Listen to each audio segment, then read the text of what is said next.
Hello and welcome to From the Backseat. I am again your host, Ethan Haas, and I am joined by my co-host. What up, guys? Clark here again, your favorite sad Bengals and Padres fan. Always bringing you the hard-hitting takes. Why are you sad today specifically? Oh, not sad at all. I'm just saying typically I am sad because they usually disappoint me, but they haven't recently, so I'm okay. But, I mean, overall, the Padres have been playing well. I might be sad when we lose Joe Musgrove in the offseason, though. That's just me. Yeah, well, so that's a good segue. We'll be talking about that later in our show, talking about Joe Musgrove. So today's show, what we're talking about is we're going to do kind of like a quick hits type day. So as we're refining the podcast, we kind of got an idea of what each show is going to be. So we're thinking 3 times a week, posts on Saturday, Monday, and Thursday. Our Thursday show is going to be our top 10 list. So if you've seen on TikTok and on Twitter, we've been drilling out that content of what our top 10 quarterbacks were. And we've been arguing with people in TikTok comment sections, getting different lists back and forth. So that's going to be our Thursday shows. On Mondays, what we're really going to focus on is our hot takes. So we did that last week, posted it on a Sunday. That's going to become our Monday show. And then Saturday is going to kind of be our quick hits. So we got about 6 stories we're going to get through today, just each 5-minute short kind of segments where we're talking back and forth. And our first today is one we want to talk about last show, which is the Derek Jeter documentary, The Captain. So if you have not heard, ESPN is coming out with another Last Dance style documentary, but this time following the career of Derek Jeter. So Clark, what are your original thoughts when you first heard about The Captain? Okay, so I think The Last Dance was great. I don't know if it'll be able to live up to the same hype and same quality as The Last Dance did. However, I think regardless, it'll be interesting for what my personal opinion is on Derek Jeter, the player. There's no denying that while he was in New York, the Yankees had one of the best stretches probably in terms of winning in Major League Baseball in recent memory, if possibly all time. And he was in the very center of it. I mean, he would live the lifestyle of what every superstar would want to be, but in some ways more under the radar than most. Do I think he deserves this whole documentary? For me, probably not. But the thing is that I understand it because, look, he was the captain. He's the face of the Yankees. He's in the brightest city with the most lights on him at the most times. So I get why he did get it. But to me, I'm just kind of like, man, we're going to make it about him. I don't know how exciting it's going to be. I think, I do take it. It'll be fun for anyone to watch. I just think in terms of, will it be equal to its, predecessor, such as The Last Dance? No, I don't think it will be. Unless there's just some crazy stuff that comes out about him that you just haven't heard before, which I don't really think will. Then I don't really see how it's going to be better than The Last Dance. But at the very least, I think it will be interesting.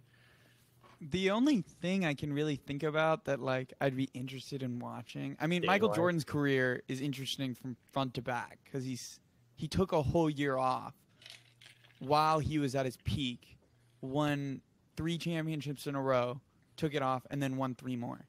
Derek Jeter now, I mean, he's a champion. He's the captain of the Yankees for all those years. But honestly, the only real interesting drama from his playing career was his beef with A-Rod, which has already been talked about at length. They're going to get into it in the documentary, which I guess is the big drawing point. But I'm not that interested, and I'm not a huge baseball guy, so I'm even less interested in this than The Last Dance. But what do you think? Is there anything you think will come interesting out of this? Well, I think for one thing, for me is, just a fan of the game. Derek Jeter does have a somewhat interesting dating life in New York. There is the whole discussion that's gone on about, does he really give a gift basket to every woman he sleeps in of just like a signed ball and bat? That could be kind of funny. Yeah, but do you think that'll be in the documentary? I would hope that at some point maybe is discussed, maybe not by himself, but someone talks about it. He's a producer, though. It's just like The Last Dance. Or maybe Derek has a little sense. Maybe he has a little sense of humor and just lets it slip in there a little bit. Because I think people constantly wonder about that. I mean, you've seen the dumb ESPN sports graphic that they made of like his starting 9 dating, world out there. He did have an extravagant, though quieter dating life.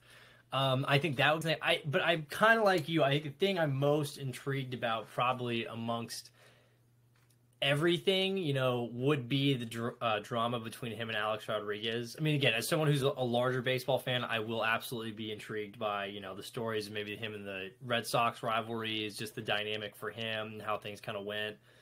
I think another aspect of it they definitely preview to is that Jeter, I mean, he is black, and being a black captain for the New York Yankees was something that I don't believe, had seen before. And I'm sure he faced a lot of pushback for that, and I'm sure at times he had to keep his mouth shut more than he wanted to. So I think that'll be a really interesting way to kind of see that and what his, what there was for him there. But I think overall, for me, it will be a really interesting look just at his career. But again, I don't know if it's going to live up to the same standards set by like The Last Dance. Yeah, no, I totally agree. But this kind of leads to the idea of, is Derek Jeter on the level that like Tom Brady with Man in the Arena, the last series that they did, or The Last Dance with Michael Jordan? Is Jeter on that level? I mean, I think it depends on who you ask, right? I mean, what do all three of those guys have in common? Rings. Exactly. And I mean, for whatever you make, again, even for whatever I make of Derek Jeter, he is one of the best postseason performers you could ask for in the sport of baseball. I don't think there are many better players who came up as clutch as he did in the MLB playoffs. And he not only did it every time he was in there, but he did it in New York, which is probably the hardest place to do it at. Harder than LA, harder than Chicago. It's the toughest place to constantly do it as, because you're constantly scrutinized and put under the microscope more than anyone else.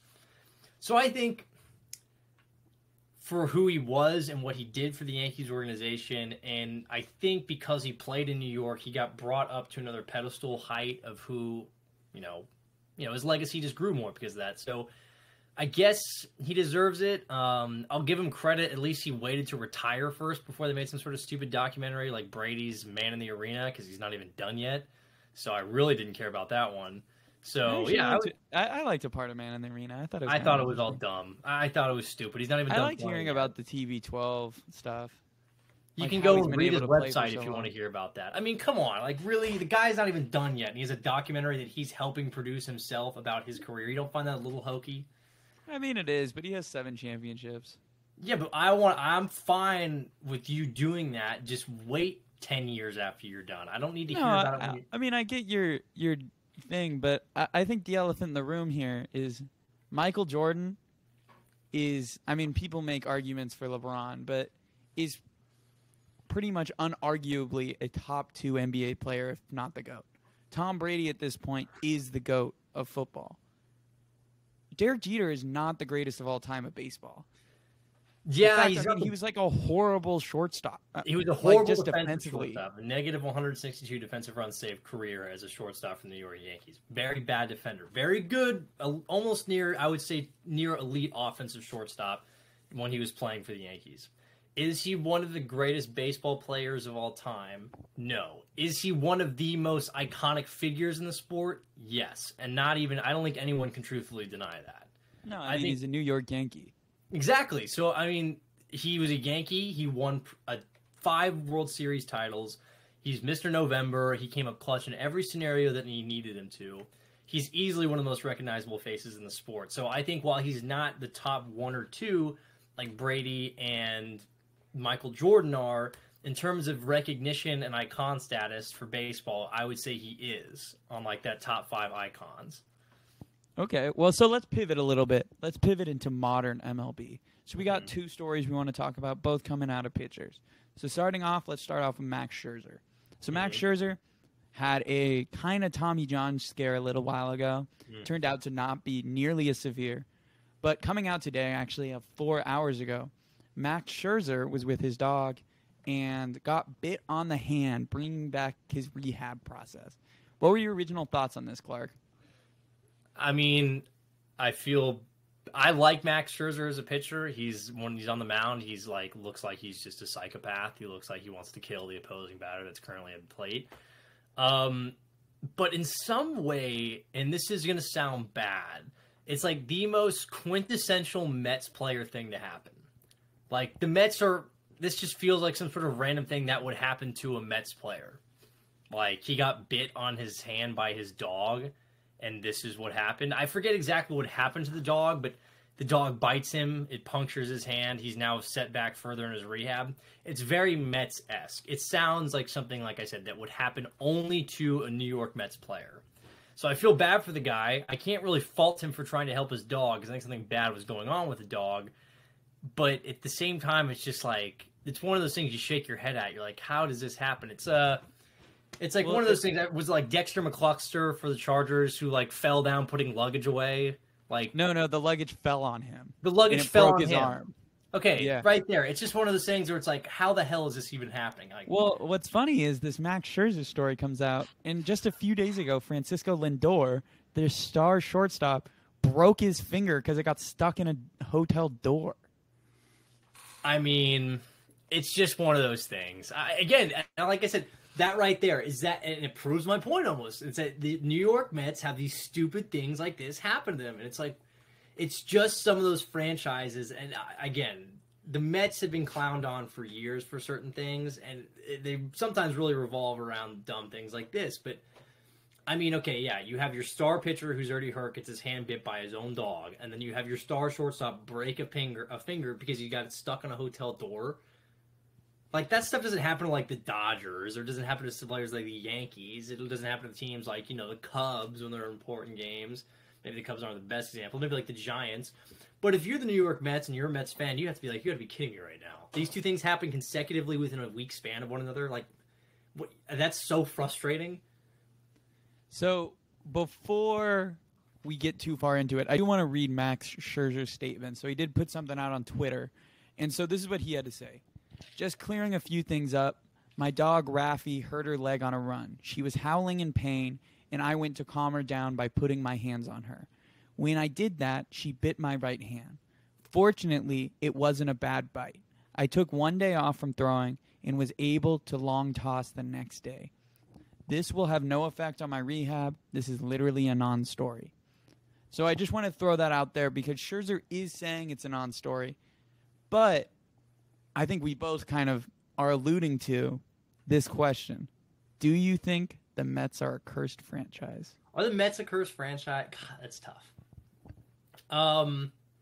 No, the Mets aren't a cursed franchise. I think they're an unlucky franchise. I wouldn't say cursed. They've won a World Series in their history's past. They've had great players. They've been to a World Series as recent as 2015, although they somehow lost to a team that was led by Eric Hosmer and Mike Moustakas, who are both just terrible. But that's a whole different story. You got Gerard Dyson stealing bags, Lorenzo Cain playing well. A bunch of bums are from what has come from that team. But I don't think the Mets are a cursed franchise. I think they certainly get bit with bad luck more often than teams usually do. But I think when you really look at the Mets and you look at their history overall over the last, 20, 30 years, has success been there that they've wanted? Probably not. But to say that they're cursed would be a little bit dramatic. But what about you? I mostly agree. I don't think they're a cursed franchise. I mean, if we wanted to take it out on a broad stroke, I mean, New York has just not been a great sports city recently. Well, they've picked up a little bit. It's been picking up, but I mean, the Giants and Jets really haven't been relevant in the NFL. No, the Yankees have been really good recently, but honestly, for all the talent they've had, they probably already should have made a World Series. I mean, I will say for the Yankees, and really maybe this is just, again, because of New York media teams. The Yankees have been, if you looked at their last 10 years, last decade, they were successful by any marks for any other team except for the New York Yankees. But because they are the New York Yankees, there's the extra level of, expectations that they have. And because they haven't been to a World Series, like you said, they've lost in a couple, ALCS games, they're looked at as if they haven't had success. But the reality is I think they've had a solid 10 years. They're having a great year this year. But yeah, if you look at the overall, what Yankees fans expect, it hasn't been probably what they've wanted. I mean, we could keep going because we have the Mets who, I mean, yes, they did go to a World Series in 2015, but outside of that, they really haven't been that relevant. The Knicks, the most exciting thing they've done in the last 10 years was be a 6th seed in the playoffs last year. The Brooklyn Nets, who were supposed to be a super team, couldn't break out of the first round. I mean, you could go to hockey. The Rangers are still in the playoffs right now. Yeah, the Rangers, and then you had, if you want to go, you had the Islanders in the conference championships the last couple of years. So yeah, I mean, it's not all terrible, but I think again, I think we're agreeing on the same point here. By New York team standards, this isn't where they want their teams to be. No, I mean, when you have two in every sport, you feel like you should be competing. I mean, to compare it to LA, the other city they've won championships in every major sport in the last 5 years. The Rams just won. The Lakers won in 2020. Dodgers also won in 2020. The Kings haven't won one in the last 5 years. Hockey. When did they won a Stanley Cup? In the last 10 years. In the last probably 10 years. I don't remember when the Kings won. 5 years ago. No, not in the last 5 years. But the Kings have won recently. No, the Kings are a successful organization in their own right too. But the Anaheim Ducks haven't won one. So, but that's, I guess, whatever. But yeah, I think I'm gonna let you know that transition was a little bit planned of bringing it over to LA because let's go south. So we have maybe could be in the conversation for the NL All-Star starter down in San Diego, playing for the San Diego Padres right now, and Joe Musgrove. Former Pittsburgh Pirates pitcher, traded last year, played really well for the Padres, probably debatably their best pitcher last year, not debatably this year their best pitcher. Took a no-hitter into the 8th inning, had the Padres' first ever no-hitter last year. So, Joe Musgrove is a free agent after this year. And he is probably going to be the most coveted free agent, at least out of pitchers, but probably in all of the MLB. So, Clark, what do you think that contract is going to look like? It's certainly going to be a lot more than the original 8 years, $88 million that the Padres offered him. But that's a whole different story. I think ultimately his contract is going to be upwards of $20 million a year. I don't exactly know who's going to give it to him. But I'm guessing, I mean, $20 million a year, upward 20 to 25 million is what it's going to end up being, I think, per year. I would assume he's going to want the total value of the contract to be north of 250 million, probably, I would guess. I think it's more than fair in asking. The season's only going to get better for him. I think if you're the Padres, you're saying, bless up, thank God he didn't throw the no-hitter last night. Because if he did, it's another 0 added on to the whole total number that he's already going to ask for, probably. And if you're the Padres, you're also a little bit worried because just like you said, he's now adding on. If you went by it, I mean, Corbin Burns, there's an argument for him to start the game. But Musgrove's currently got a 1.64 ERA. He's undoubtedly one of the best pitchers in the National League, if not in all of baseball, as you've said as well, too. And I think when you look at his stuff, it's only continuing to uptick. Like, last year was a strong year, and if you looked at his underlying numbers before he came over here from Pittsburgh, you could see the progression of the pitcher he was going to become. I don't think anyone really thought this was how big it was going to explode. But however, here we are now where he's turned into a guy who's not only just a top end of the rotation dude, but he's a guy who's a legit number one and has stuff that you simply can just not hit every single night. He's disgustingly good. So I think, again, the contract value's got to be north of $20, $25 million a year, and he's not ridiculous for asking for that. Well, so let's talk about this contract value-wise. Right now, he's probably right on pace to be in Cy Young contention. If he wins a Cy Young, how much higher value do you think he goes going into free agency? I mean, if he wins a Cy Young, first off, this is like a separate point. If he wins a Cy Young, this is probably one of the greatest bet-on-yourself seasons ever of recent memory, where a guy goes out there and just says, yeah, I think I'm worth more, and I'm going to show you. However, if he wins a Cy Young and he adds that on there, so then this year he would probably be, ERA leader, one of the tops in strikeouts. I mean, wins don't matter anymore, so who cares? One of the top guys in WHIP and FIP. So I would say maybe he creeps up to like 27.5 a year. Maybe, I mean, because I don't know if he's going to be like a $30+ million guy, but the value, of course, of winning a Cy Young and the age that he is right now, he's not over the 30 peak yet. He's still relatively young. You still have his prime right in front of you, I would believe. That, it would probably, in my mind, I'd be willing to say probably then it goes from the 20 to 25 million range to the 25 to 28 million range per year. So it's funny. I actually think his contract is going to be more. And the reason I think that, so this is all if he wins a Cy Young. If he does not win, I think he's probably in that range. I could see a team overbuying up to 30 just based on the need for top-end starting pitching on a lot of these bigger teams. Mm-hmm. But if he wins a Cy Young, I think he's going to get higher than 30. And the reason I think that is because of what the Dodgers paid Trevor Bauer. Trevor Bauer, 2 years ago, came off a Cy Young season. Honestly, outside of his 2 years in the Reds in the 60-game season, was an average pitcher. He wasn't that elite until he got to Cincinnati and then became arguably pretty much the best pitcher in 2020. Now, Joe Musgrove, if he goes off of Cy Young, Trevor Bauer ended up getting a AAV of $40 million a year. Now, he's never been able to play on that contract because of he's a horrible person. But Joe Musgrove could be stretching towards that $40 million. Now, I don't think he would get that, but I think he would land at a long-term number well over 30, just based on the precedent that Trevor Bauer set. Okay, I mean, that's fair. I mean, I guess, yes, I could see him getting over $30 million a year. However, I would say with guys like Bauer, and okay, Scherzer now has the most average per year at $43 million, and you have Garrett Cole, I want to say, at like 37. Yeah, I think he's at 30. Musgrove's been really good the last 2 years, and if he has a great year this year and he looks like an elite arm, which he has done, yeah, he's had 2 great seasons. But again, I don't know if 2 seasons of really great pitching is an equivalent to get you up there to those numbers with guys like Cole, Scherzer, and DeGrom. I don't know if that buys you in there. But again, teams are always willing to overpay. I think that the peak I would really go for Musgrove would be 31, 32. I think that's the most I'd be willing to give him per year. And I think that'd be more than fair. But again, with that being said, would I be surprised if a team like the Angels or a team like, the Dodgers, God forbid, say, yeah, we'll give you $38 million because why not? I could see that happening. So if you are AJ Preller sitting in his front office seat right now, what would be your original offer? What would be your new offer to Joe Musgrove to try to keep him stay in San Diego? And would you re-sign him?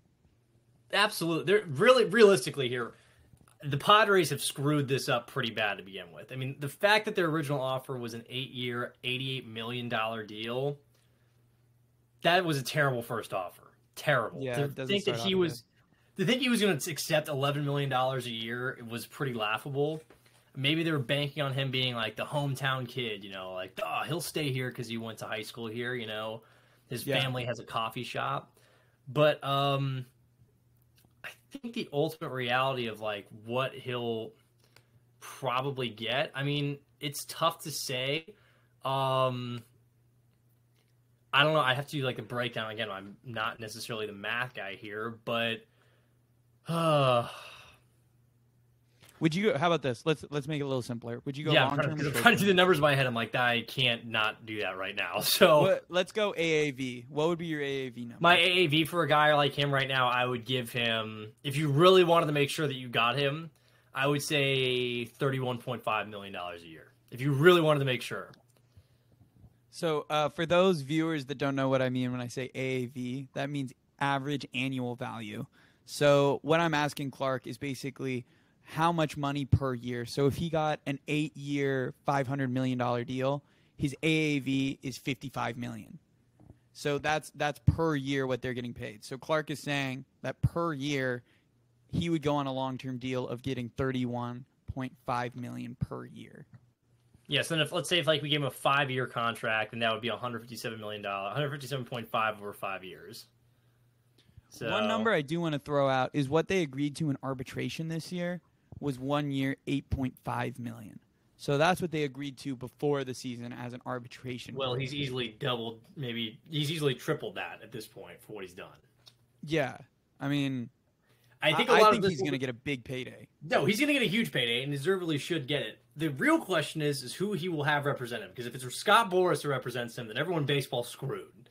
Yeah, Scott Boras knows how to gouge teams. Manny Machado, Eric Hosmer, just off the top of my head. Well, Machado is a worthwhile contract now at this point. Yeah. But Eric Hosmer has turned into a white-collar criminal contract is what I call it. I'm pretty sure he also negotiated Chris Davis's with the Orioles all those years ago. If there's probably a bad contract out there now, Scott Boras has probably negotiated it. And they're always just way too many years for a player that's like... Extensively.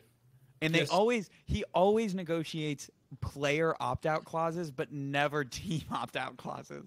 So teams are always stuck to these horrible guaranteed contracts where the players can opt out or just sit on whatever they were overpaid.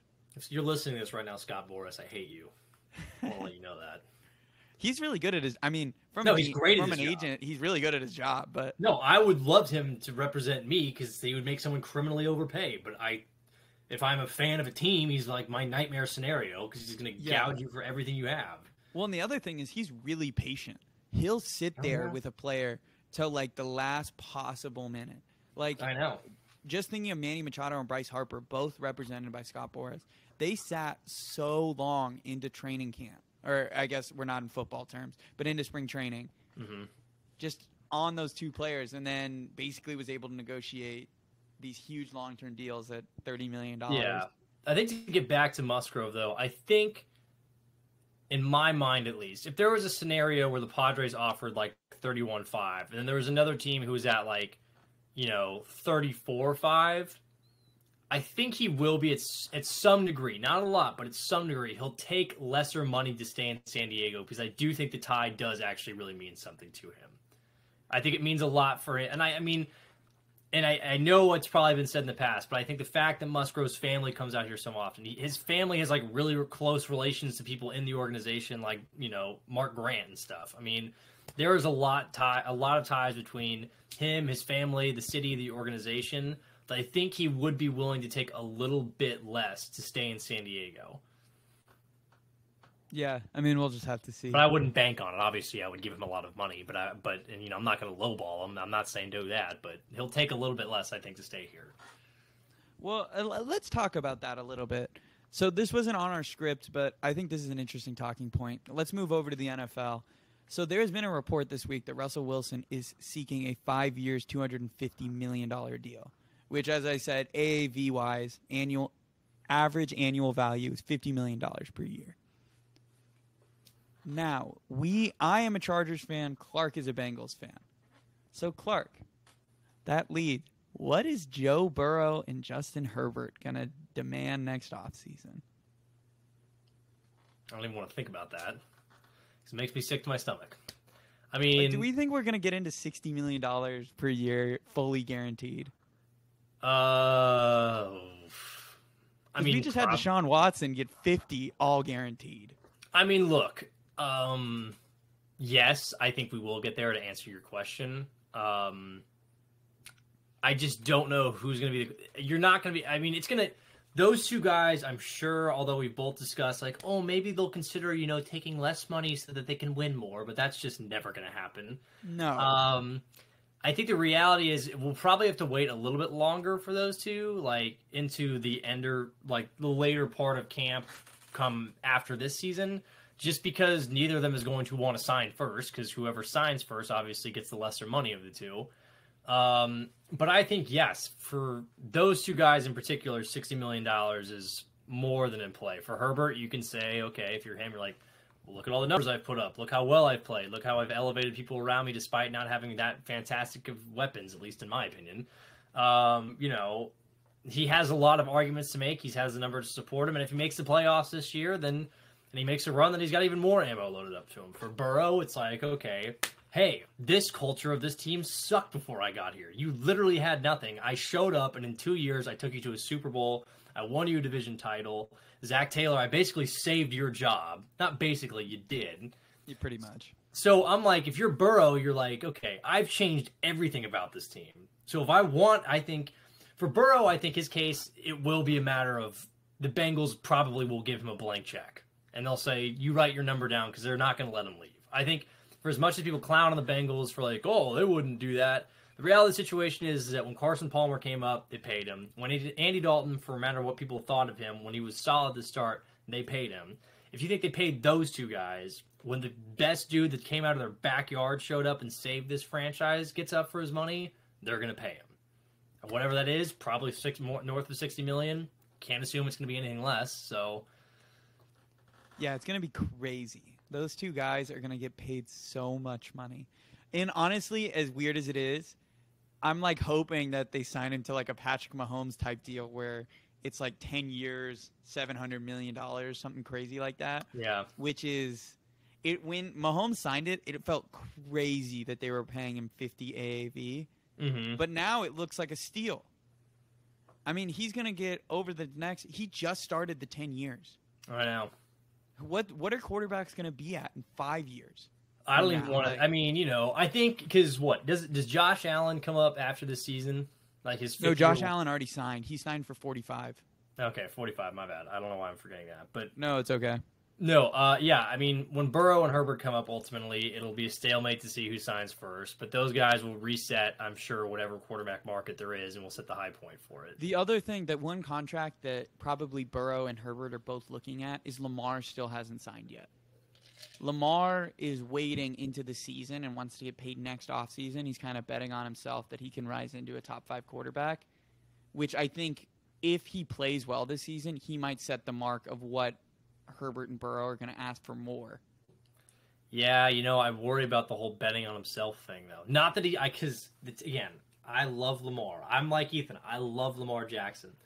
I'm just worried the offensive scheme that he's in won't allow him to be the player that he really should be. Yeah, I mean, we'll see. He might want to leave Baltimore. I mean, there is a reason he hasn't signed yet. Please, I would kill for him to leave Baltimore. Go to somewhere like Philadelphia. Just don't stay in the AFC North. That's fine with me if you want to do that. Yeah.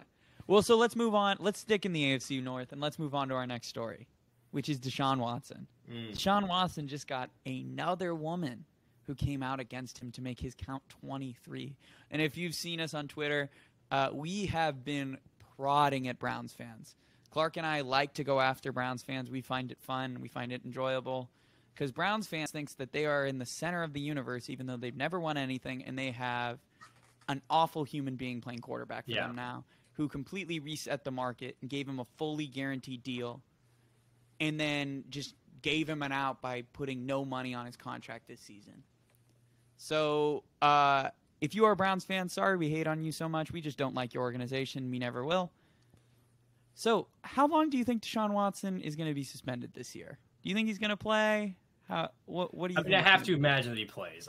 Do I see a scenario where he gets suspended for a 16-game season or 17-game season now? Yes, I do. I think someone comes out or some evidence becomes forward where it's like, wow, that's truly terrible. I think, though, why we haven't heard anything is probably because the NFL is really trying to get this right. Because I think if you look back and experiences past, not in this same area, but like when Ray Rice was originally suspended, they only gave him 2 games. And then the video came out of him horribly striking his wife. And everyone was like, wow, you only gave him 2 games for that? So I think they're really waiting for kind of everything to unfold a little bit more. However, I think for me, Watson is going to get 6 to 8 games. I feel like that's what the number is going to be. If it was up to me, he would be suspended for the whole season. I think he's a scumbag. I think what he's done is just terrible. So, I mean, whatever the people be like, oh, well, he wasn't, convicted in, criminal court. Well, guess what? He still has 24 civil cases against him. I don't know how you let him play with that, and I certainly wouldn't allow it if I was commissioner. He'd be gone for the season, possibly even a little bit longer after that. But yeah, I think ultimately the realistic part here is that it's going to be a 6 to 8 game suspension. Again, if it were up to me, see you, bud. You might not be back in the league, but it's Deshaun here. 6 to 8 games, I feel like is what the number is going to be. Yeah, I mean, I think he's definitely playing. I honestly wouldn't be surprised if it's only a 4-game suspension. I guess seems to always underdo this kind of stuff, and technically there's been no criminal charges. There's no criminal charges, but I guess it's just like, how do you ignore 24 pending civil suits? Especially when you guys always talk about how you defend domestic violence and you want to give rights to women, and then you turn around and do that.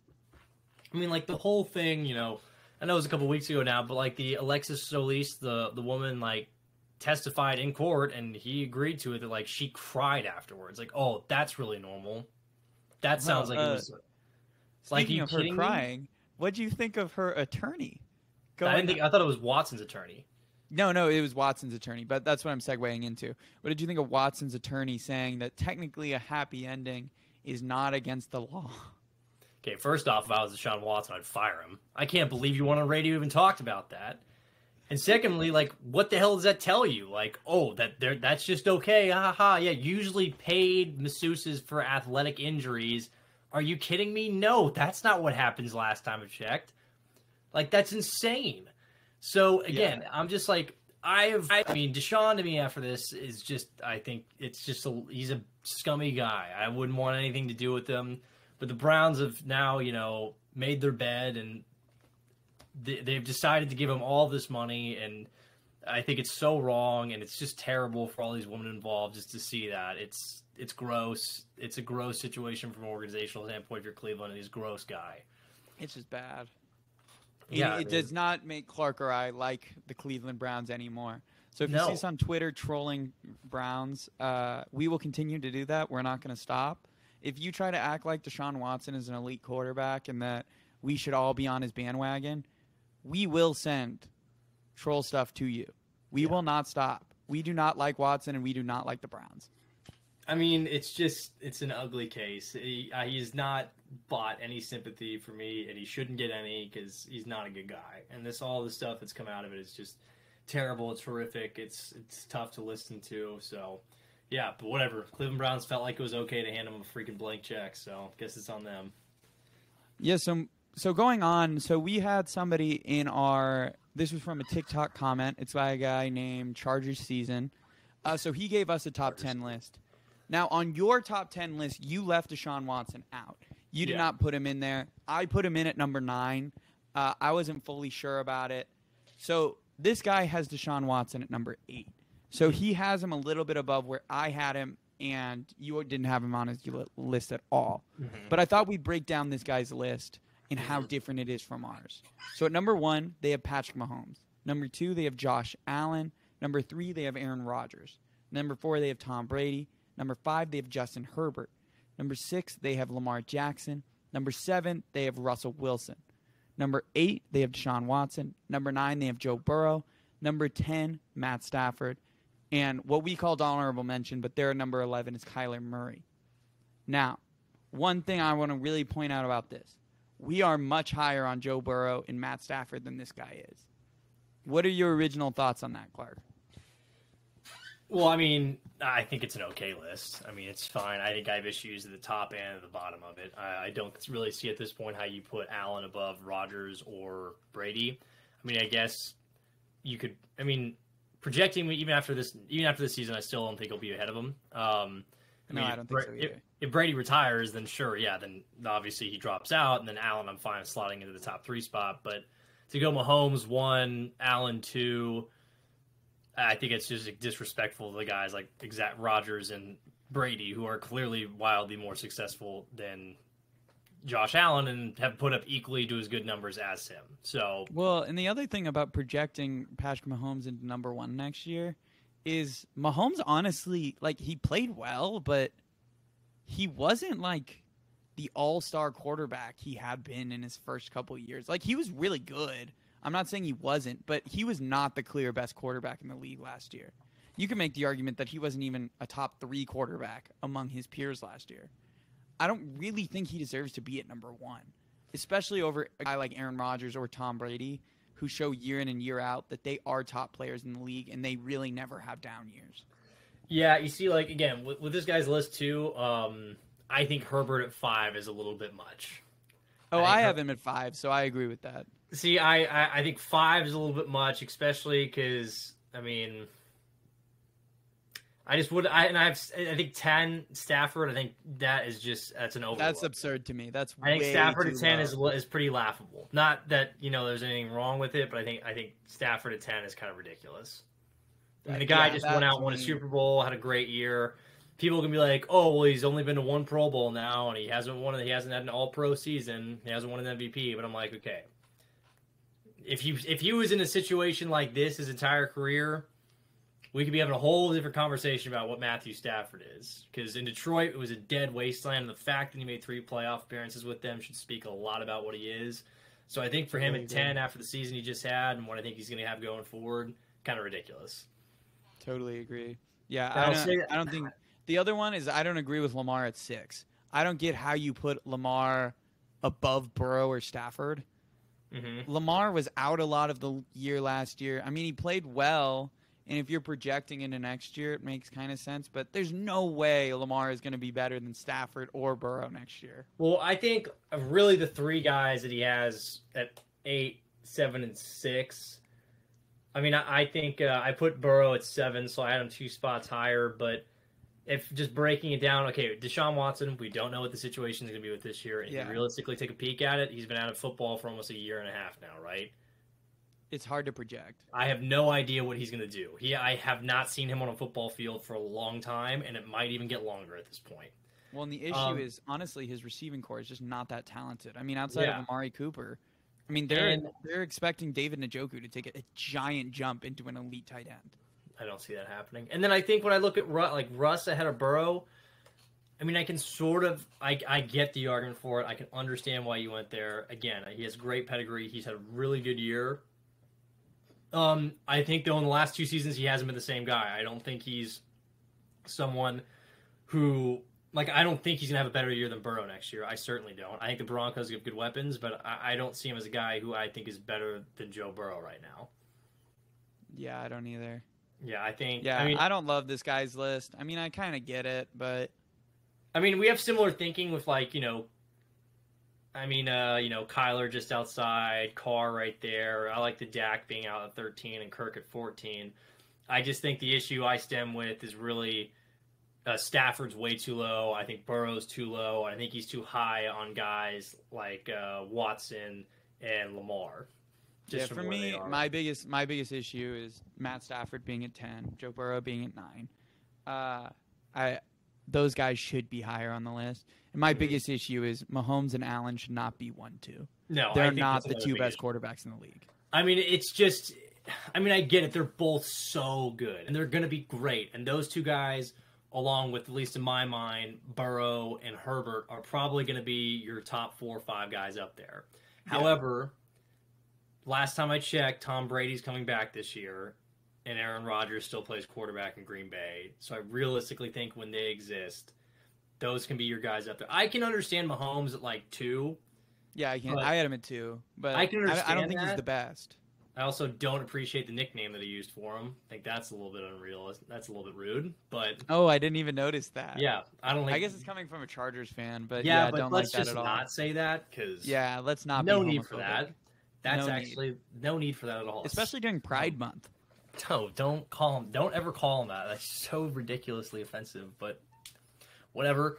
I think I can't have those guys ahead of 2 of the greatest throwers of the football all time who are still currently in the league and still had MVP seasons last year. So an interesting list, not certainly the one that I would have gone with, but hey, we're all entitled to our opinion. For sure. So let's talk about one last thing before we go. We'll only take a couple more minutes of your time. So in our top 10 list, we only listed our top 11 quarterbacks. Are there any quarterbacks that you feel like are on the fringe or you feel like young players that could be in the talk for top 10 next year? Young guys who I like who could creep up if things go better. I think 2 names in particular stick out, and you might call me crazy for this. And I'm not saying it's going to happen next year or this season, maybe in 2 years. I still think that Trevor Lawrence is one of the most talented passers I've seen coming out of college in a long time. He got screwed year 1.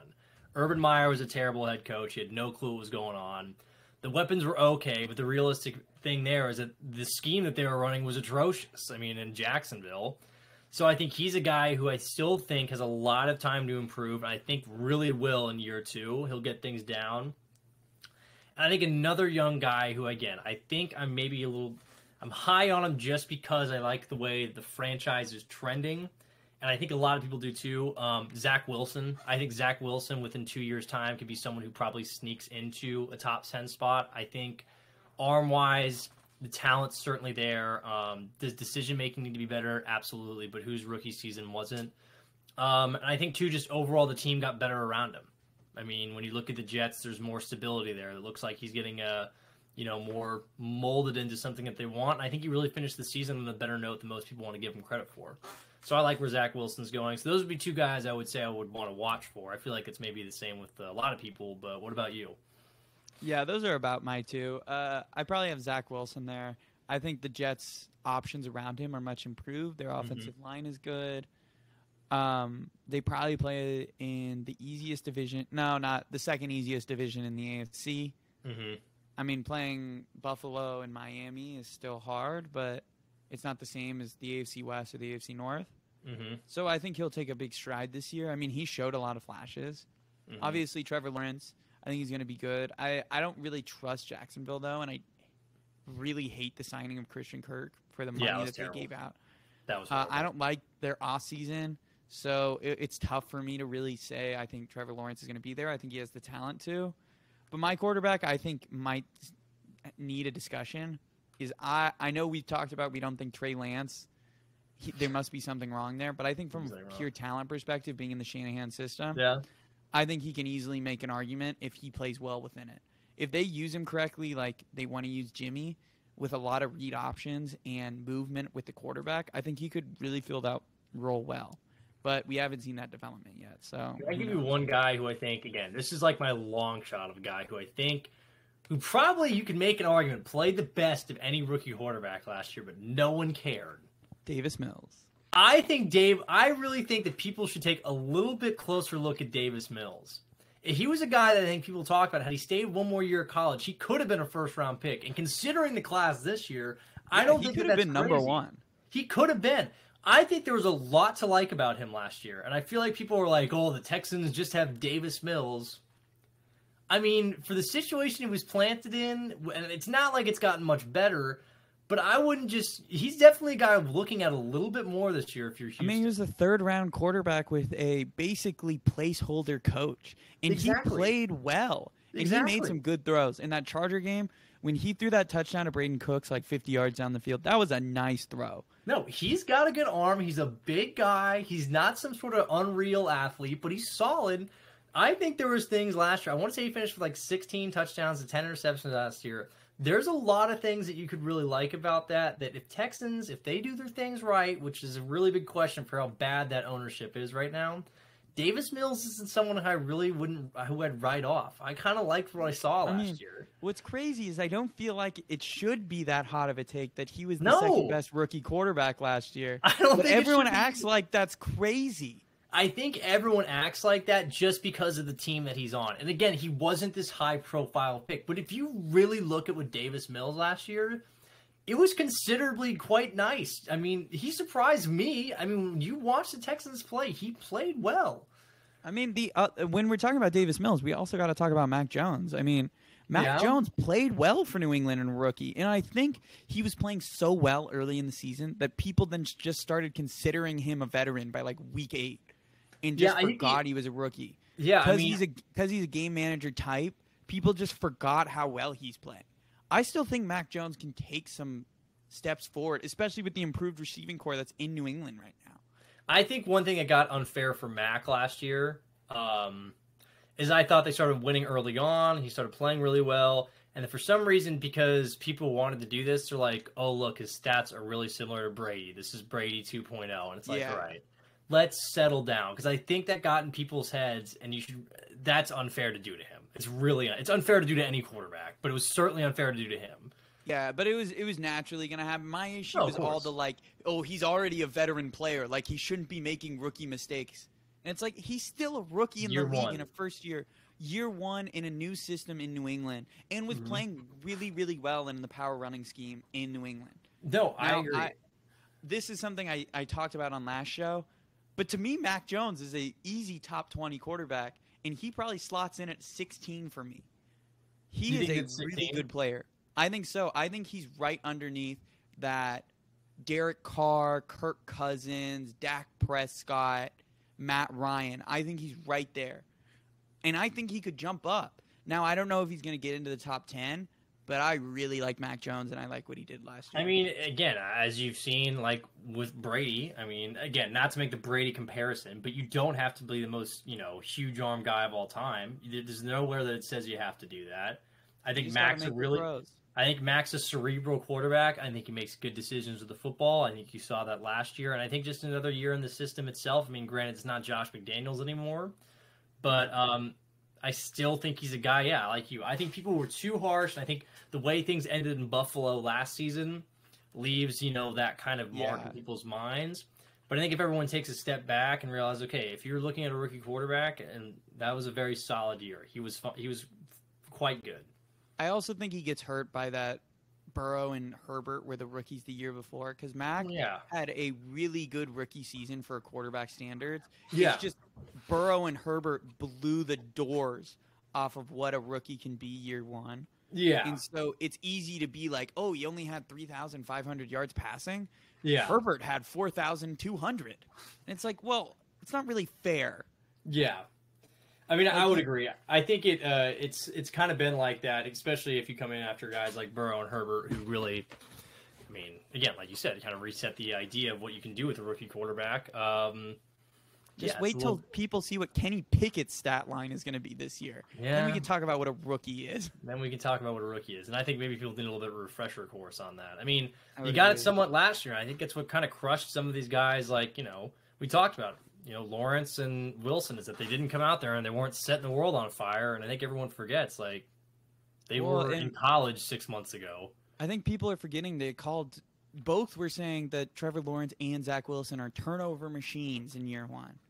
They're just rookie players. Every rookie quarterback. Yeah, that's just every rookie player, because they haven't read NFL defenses with the speed that these players play at. Exactly. I mean, if you really want a reality check, just go look at Peyton Manning's first year. How many times that dude turned the ball over? Look at really any quarterback in their first year. Look at any quarterback. I mean, the old thing is you could talk about, Aaron Rodgers, Phillip Rivers, all of those guys came out blazing really well. They also sat out 2 whole seasons. Yeah. I mean, it's a silly Patrick thing. Mahomes sat out a whole year. Lamar Jackson sat out half a year. Mm-hmm. And with Lamar, they ran the ball more than anything else first time around. So yeah, they barely had him throw it. Mm-hmm.